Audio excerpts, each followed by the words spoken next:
రోజు ఒకే రకమైన టిఫిన్లు తిని బోర్ కొట్టినా ఏదైనా కొత్తగా తినాలి అనిపించినా ఈ రవ్వ ఉత్తప్పం రెసిపీని ట్రై చేయండి. ఒక మిక్సింగ్ బౌల్ని తీసుకొని అందులోకి వేయించుకున్న సూజీ రవ్వని 1 కప్పు వరకు యాడ్ చేసుకోవాలి.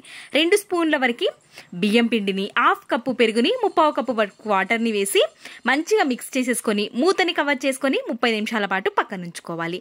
ఆలోపు స్టఫింగ్ని ప్రిపేర్ చేసుకుందాం. చిన్న బౌల్లోకి క్యారెట్ తురుము, పచ్చిమిర్చి తరుగు, ఉల్లిపాయ తరుగు, కొత్తిమీరని కూడా వేసి 1/2 చెక్క నిమ్మరసాన్ని పిండేసుకుంటే పులుపుదనంతో చాలా టేస్టీగా ఉంటుంది.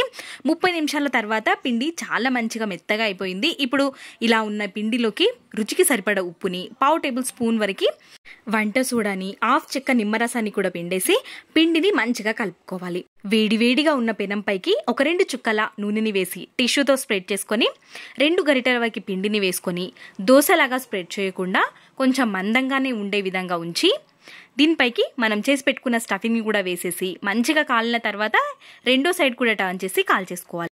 చట్నీతో సంబంధం లేకుండా ఏ చట్నీతో అయినా తీసుకోవచ్చు. వీడియో నచ్చితే ప్లీజ్ సబ్స్క్రైబ్.